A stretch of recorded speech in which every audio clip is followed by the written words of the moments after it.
accused of a shocking phone call that left a soldier's widow in tears. He says it's fake news, but is there proof it happened? She said he didn't even remember his name. Grunt to what President Trump can learn from their historic new flick, LBJ. Hump Day Hot Topics are in the house with Whoopi, Sarah Haynes, Joy Behar, Sunny Hostin, and Meghan McCain. Now, let's get things started.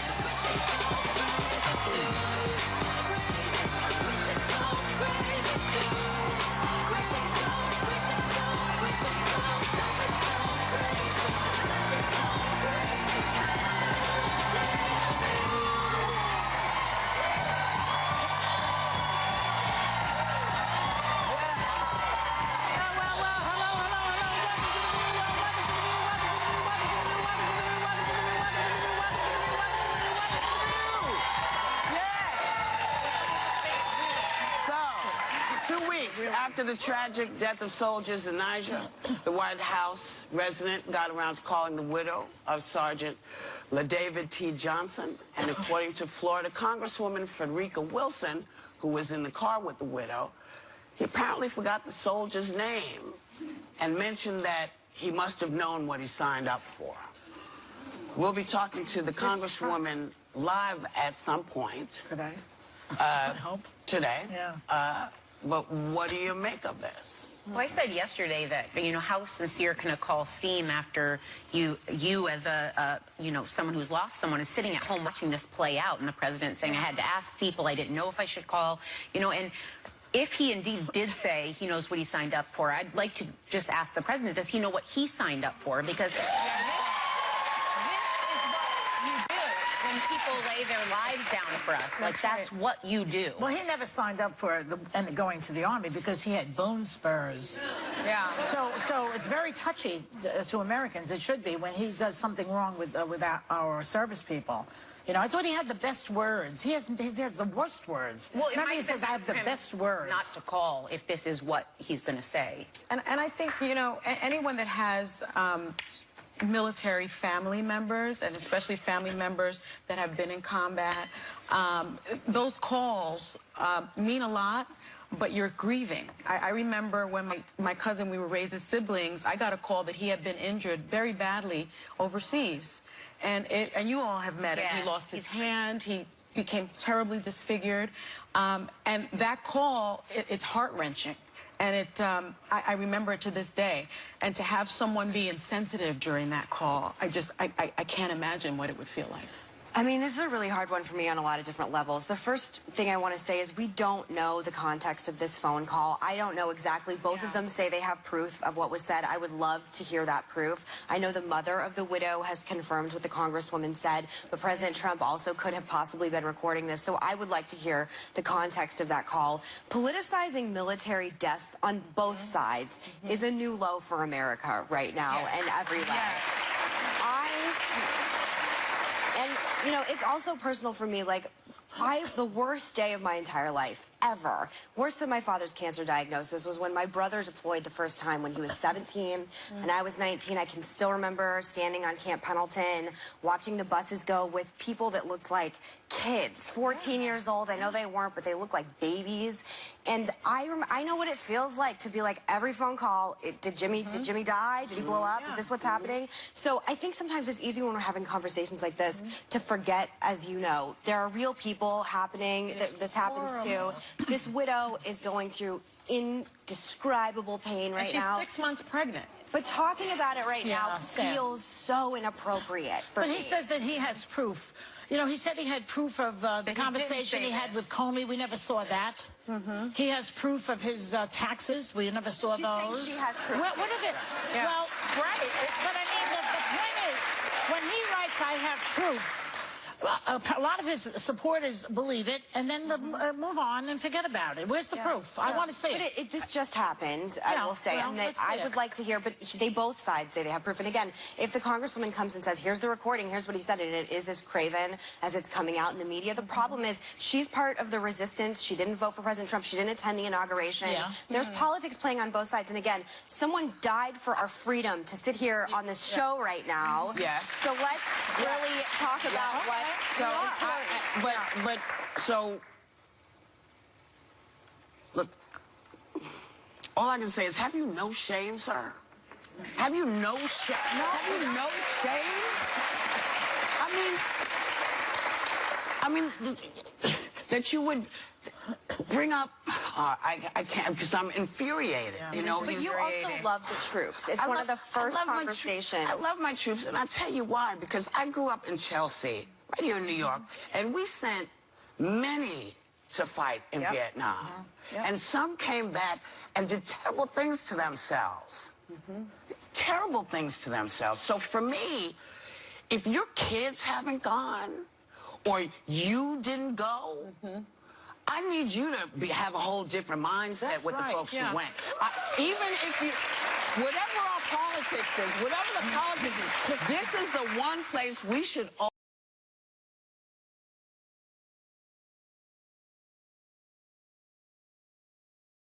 These people went and did what we didn't, what he certainly didn't, and whether he, you know, was cavalier or whatever, you must, in talking to people whose families have gone to fight for this country, you must have empathy. You must remember who these people are. And I'm like this in part, my hands are like this in part, because, you know, you just received a thinly veiled threat from the new guy over a speech that he gave after he received the Liberty Medal. Family. So take a look. Use the obligations of international leadership and our duty to remain the last best hope of Earth for the sake of some half-baked, spurious nationalism cooked up by people who would rather find scapegoats than solve problems. You heard what he said yesterday, Senator McCain. Yeah, well, I hear it, and people have to be careful because at some point I fight back. Yeah. You know, I'm being very nice. I'm being very, very nice. But at some point I fight back, and it won't be pretty. Oh, shut up. Mister, again, all I can say is, have you no shame? No. Have you no shame? Have you no shame? Damn.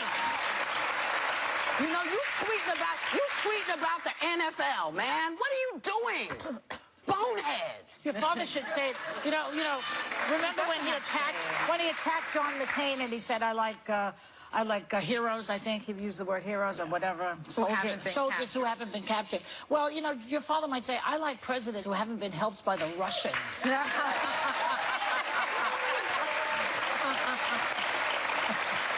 actually win an election legitimately. That would be refreshing. Oh my gosh.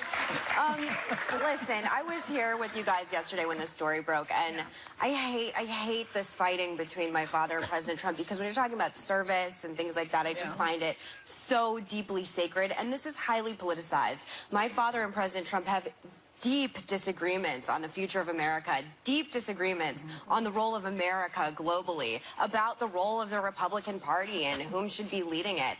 And my father, God love him, he's 81 years old, fighting brain cancer, still out there having something to say. Yeah. And I'm so proud of him. So, you know, there's a complete lack of courage in D.C. right now on all sides all the way around. A lack of courage to go up and stand for what you believe in. And for me, it's not on all sides. I have to correct you a little bit, because the Democrats have no power right now. The Republicans have all the power. They're the ones who need to show courage. Yeah, it's not true. The thing is, we shouldn't be surprised at this president, because remember what he did to the Gold Star family. Yeah. Remember what he said, the cons. Remember what he said, you know, about your father. He also also served, and he went to military school, and he said he got better training there than he would have gotten in the military. So this is someone who's been very dismissive He said his of Vietnam the military. was avoiding STDs. Yeah, I mean, this is... Are you serious? Yes, Something he to that did. effect. So Tell me this the is someone exact. that I'm just not surprised. I don't know if this is true. I don't know if he has the proof,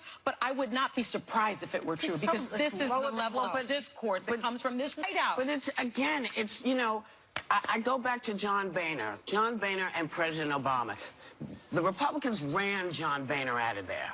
You remember that? Yeah. They ran him out for a myriad of reasons, but a big reason because he pissed Mitch McConnell off by sitting with Obama to try to figure out what to do. To me, you can't run off the people who are actually trying to help. Those two guys were trying to work together and could have really showed us a better way to do stuff. And now we're sort of like this all the time, and I hate it. Yeah. I hate it. Yeah. I hate this jacket. Okay. Oh, wait. The Florida Congresswoman, Frederica Wilson, who was in the car during the phone call with him, is live. Emotional for everyone. It is emotional for us as well. And she's here to tell us what happened. She was in the car. We'll be right back. Later, Battle of the Bulge. Stars from Rihanna to Blake Lively reveal their struggles with body image. But one reality star says your fat is your fault. Okay, now, this is Hall of Fame good. Barbara Walters created an amazing show. Cheers to The View for being inducted to the Broadcasting and Cable Hall of Fame, for changing the game, and for over 20 years of changing daytime TV. Thank you. For taking a little time to enjoy and honor The View. Thank you. Yeah, we are View Strong. Still ahead, Woody Harrelson and Rob Reiner man the Hot Topics table.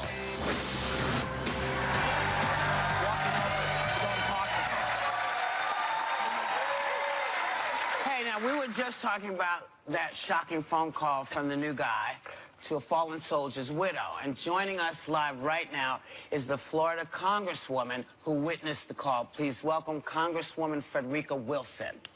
Hey. Congresswoman, so you were in, you say you were in the car. The new guy in the office says he has proof of what he says. Can you tell us what you heard? Well, I heard him say, well, you know, this is what he signed. I'm sure he knows that this is what he signed up for, but it still hurts. And the saddest part of this, he kept referring to LaDavid as your guy. He never called his name. It was almost as if he forgot his name. And that's what hurt the mother so badly, the wife. She said, he doesn't even know his name. Yeah. Congressman, do you think President Trump was aware you were in the car at that moment?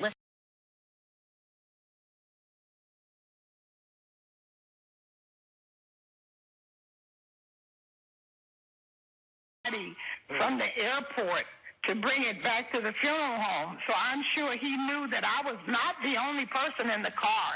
It was a limousine, so I'm not the only person who heard the conversation. And the call was on speakerphone. And she was crumpled up in a ball. She weighs maybe 103 pounds. She's 6 months pregnant. She had just found out that her husband would not be able to have an open casket funeral because of the condition of the body. So she was grief-stricken. And in the car was her aunt and uncle who raised LaDavid, my driver, the gentleman from the Army, and the driver of the limousine. So the gentleman from the Army held the phone so that she could speak. And we all knew that. We knew that he was going to call. And then I said, I want to speak with him. Let me speak with him. And they said, no. No, you can't speak with him. So they said, well, why did you want to speak with him? I said, because I wanted to curse him out.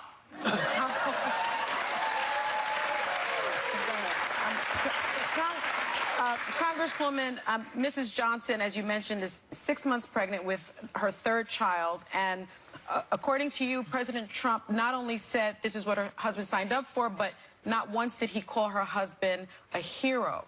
What was her response when she heard what the president said? Oh, didn't say. She simply said, this was all she said. I'm going to tell you exactly. She said, he was calling him my guy. He didn't even know his name. That's what she said. And that was all she said. Congresswoman, President Trump said this morning that he actually has proof of what was actually said. Now, I'm listening to what you're saying. It sounds to me like your proof is that you had witnesses in the car, a lot of people in the car who heard exactly what happened in there. What do you think is his proof? President Trump is a liar, and yeah, we know that. But, he says he has proof. Do you think he was taping the conversation? Because that would be the proof, right? Or if he has as many witnesses as you have. Well, if he was taping the conversation, bring it on.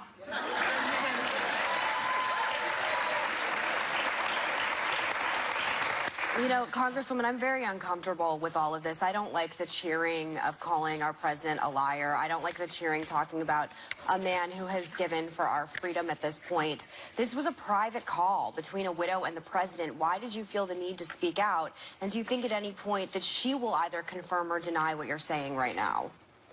Well, when I exited the car, because I am from Miami, my local press surrounded me. Mr.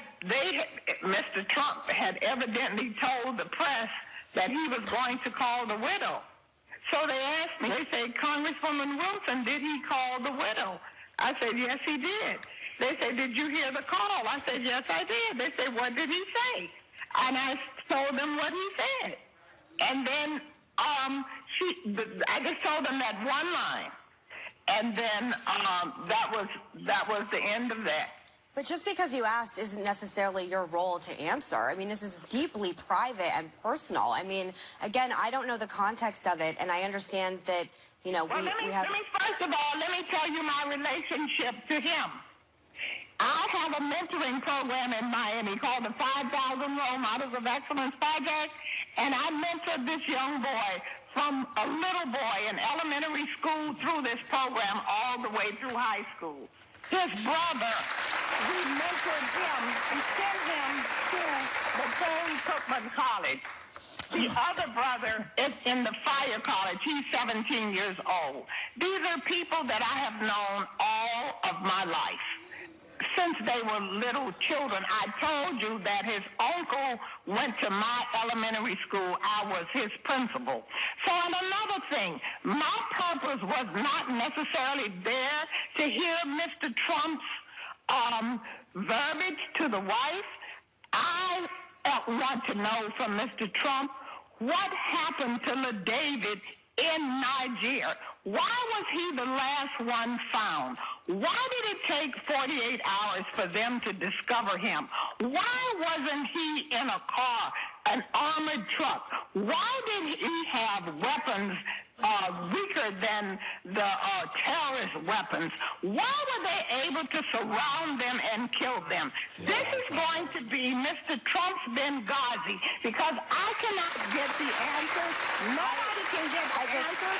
And until we get those answers, it is his Benghazi, and this whole thing about what he said to the widow is a cover-up. I just want to say one thing.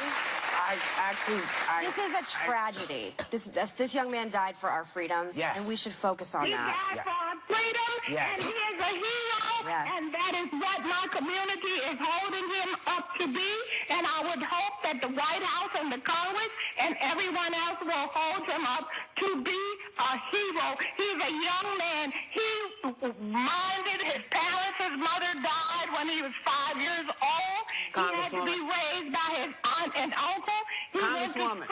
He was a good boy. He didn't get in trouble. He didn't go to jail. He didn't run in gangs. Congresswoman. And we love him, and you lift him up. He's a member of the 5,000 Rangers. We got it. We got it. Congresswoman, thank you. He is a hero. And we'll let everybody know, I promise you.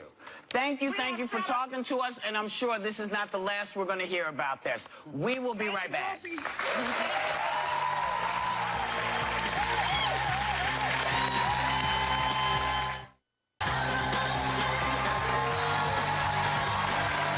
So, we are doing a twist like you've never seen before.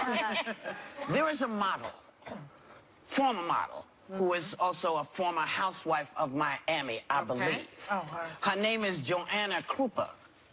And she believes that there is no reason that anybody should have for not exercising 5 days a week. She says she does it. Why can't you do it? Oh. Why can't you do it? She's got There's no excuse, she said. When she's squeezing her legs together, you can still see through them. This woman is tiny. Tiny. Well, that's the problem with women. We shame each other. Yeah. Look, I don't like to work out. Okay? You don't like to sweat, Sonny. I don't like to sweat. I know that the goal is sweating, but the minute I feel a little drip, I'm done. I don't like it. And you know, and I've struggled with it because I was much thinner when I was younger, and I've gained a Really? weight. What, were you a pencil? Yeah, I was.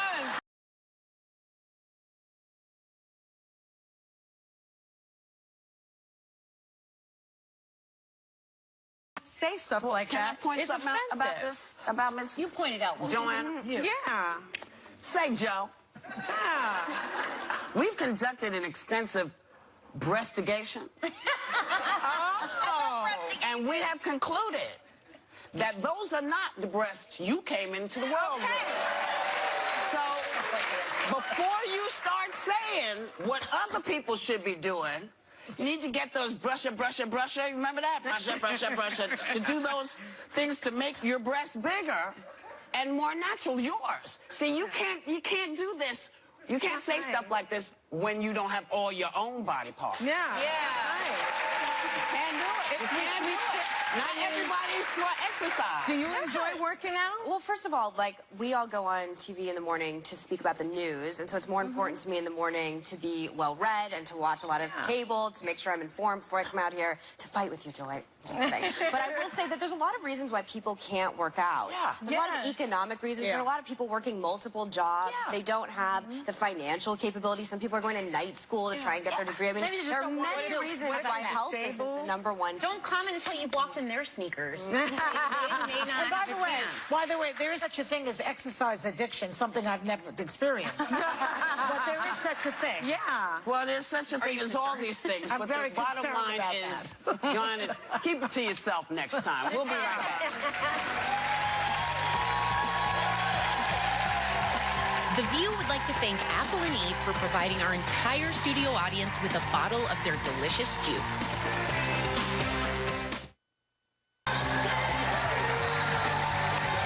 So I don't know if you know about this, but I was at the Museum of the City of New York last night. It is a fantastic place. I think it's on 106th Street, and it's phenomenal. I got an honor yesterday. I got the Louis Auchincloss Prize, which was great, but I was thrilled by this museum, and I didn't know about it. And if you don't know about it, go up and check it out. It's extraordinary. It's beautiful. Okay, so that's that.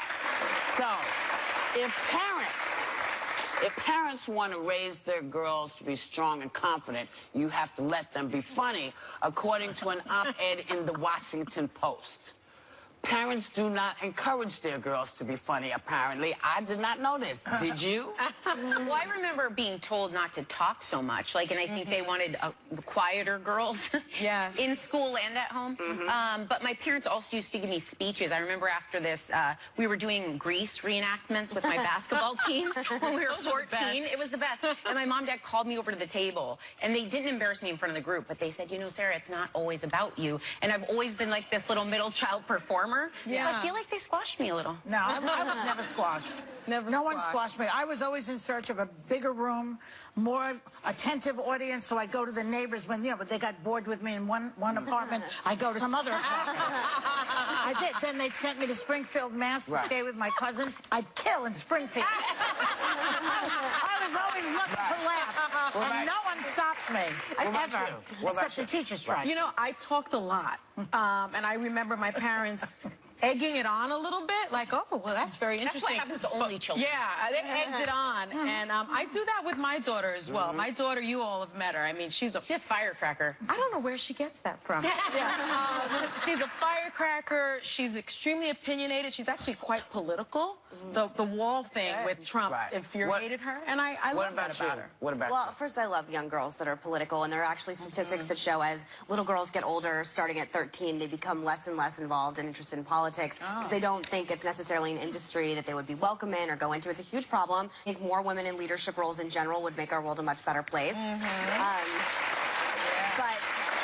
I used to get in trouble for fighting in class all the time, and I would like to thank all the teachers. You were wrong. I'm fine. I make a living fighting now. So I hate the idea of telling young girls in particular you can't argue or debate or fight in class, because I feel like it's something that isn't told to little boys in the same way. I agree. Well, little girls, look here. You can do whatever you want to be. You can code. You can be a politician. You can do anything you want in this world right now. You have the right, and we will be right back. How do Woody Harrelson and Rob Reiner both have a history with President Trump? Find out when they hit the table next. This week, The View's Hot Topics are on fire. It's hot. And just look who's hitting the table. Julianne Moore, Nancy Pelosi, and Sheila E. brings down the house. That's sexy. Off the chain. This week on The View.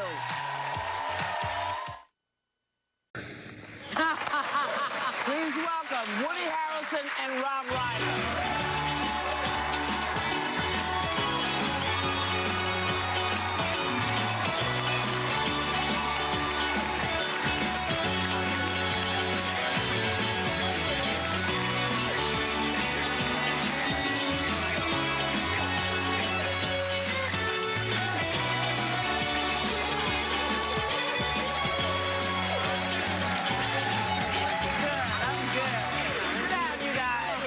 Now, before we get into this movie, I have to tell you something.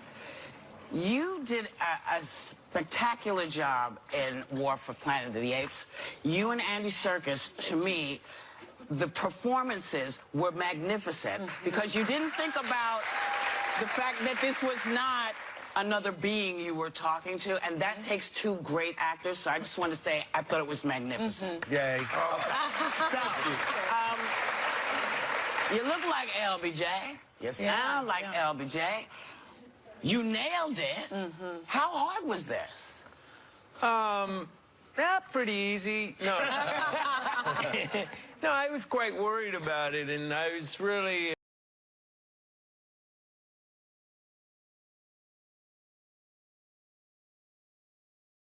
I obviously expressed my concern continuously to Rob, and he was just like, chill out, dude. No, he's so brilliant. I mean, he nailed this guy, like you said. Every day, he had 2 hours of makeup. He had to put the 2 hours of makeup, and he listened to LBJ's voice. There's a lot of recordings, and he got into the mindset, and... You know what? Big deal. We have 2 hours of makeup also.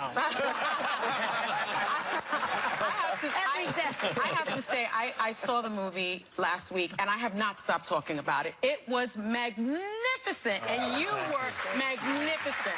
I mean, if you don't get an Oscar nomination for this... Then what? I don't know what I'm going to do. What do you do? But what was interesting to me, and I want your take on it, LBJ, I always thought of as an accidental president, but he was known for getting this type of tough legislation passed. Yes. The Civil Rights Act, the Voting Rights Act, Medicaid, Medicare, the Head Start programs. Do you think this current president could take a, could take a cue as to how to build consensus, because that's what LBJ seemed to be about. I don't think this president could take a cue for anything. I mean, You know, he doesn't seem to want to learn. I mean, you know, that's the problem. You know, LBJ had the real understanding of the intersection between politics, policy, and government, and knowing how that all worked. This president not only doesn't know how it works, but he doesn't have any interest in finding out, and that's the sad state. Do you also think? Yeah, I mean, I think that obviously LBJ was flawed, you know, and everyone thinks of Vietnam and so forth, but he may have been flawed, but he wasn't cracked. And he also learned it. I mean, he learned about it. LBJ was a master politician. Yes. I mean, he had Sam Rayburn, who sort of took him through and taught him what to do and how to make deals with people who didn't want to make deals. Right. He didn't play. He said, I'm going to get you. I'm going to make it nice, or I'm going to make it hard. Which one you want to do? And he didn't, you know, he put it right out there. He didn't play with people. Yeah, and he came up through the ranks. Yes, I mean, he came into the House of Representatives when FDR was president. He was a big supporter of FDR. He then became, got to the Senate, became majority leader in the Senate, became vice president. So he had a tremendous foundation for what he was able to accomplish. I think he'd be rolling over in his grave because this president is trying to undo every single thing that you just mentioned. Medicare. Yeah, that's true. So, and the voting rights. on another...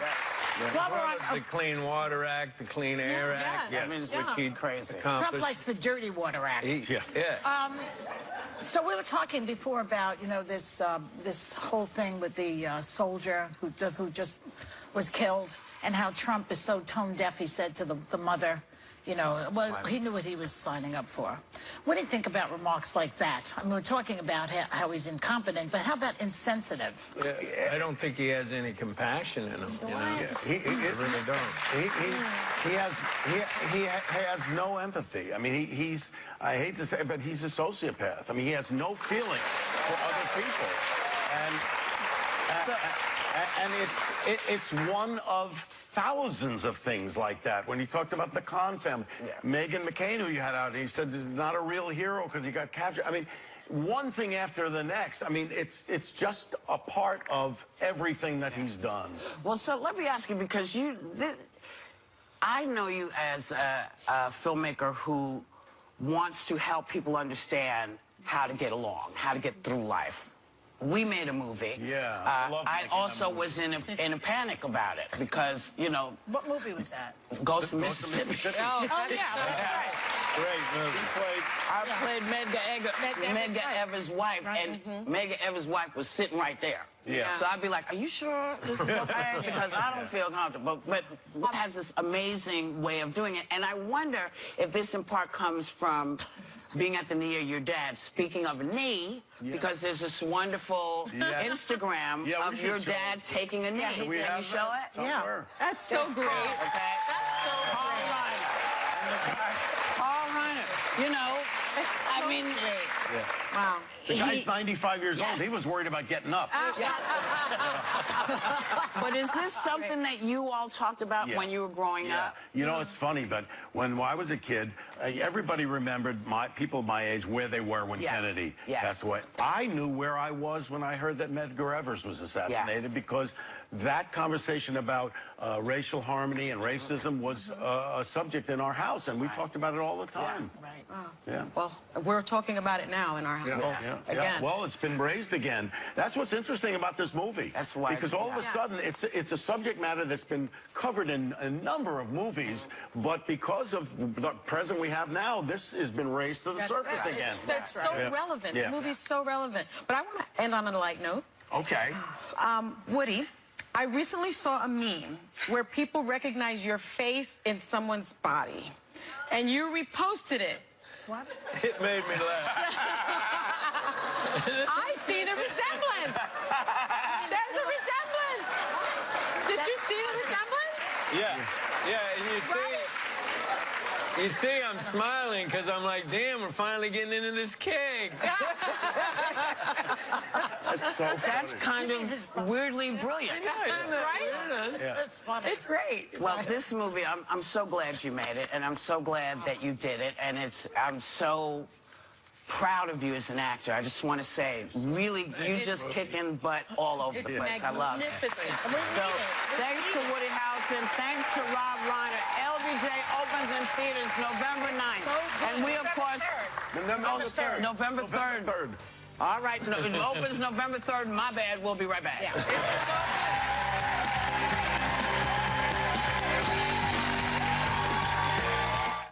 Tomorrow, Oscar winner Julianne Moore opens up about the sex abuse scandal rocking Hollywood and why her new movie Wonderstruck has a message all Americans need to hear. Welcome back. Hey, Sarah. Thank you, Whoopi. Still pregnant. The summer blockbuster Pirates of the Caribbean, Dead Men Tell No Tales, is available on Blu-ray, DVD, and digital download. And thanks to our parent company, Disney, members of our audience are getting one. Back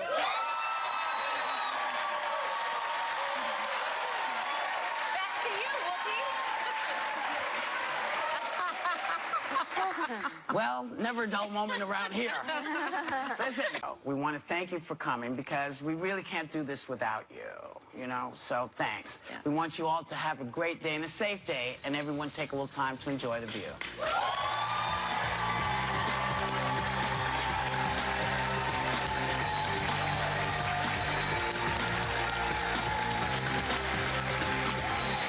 Sinclair is good for the whole community and issues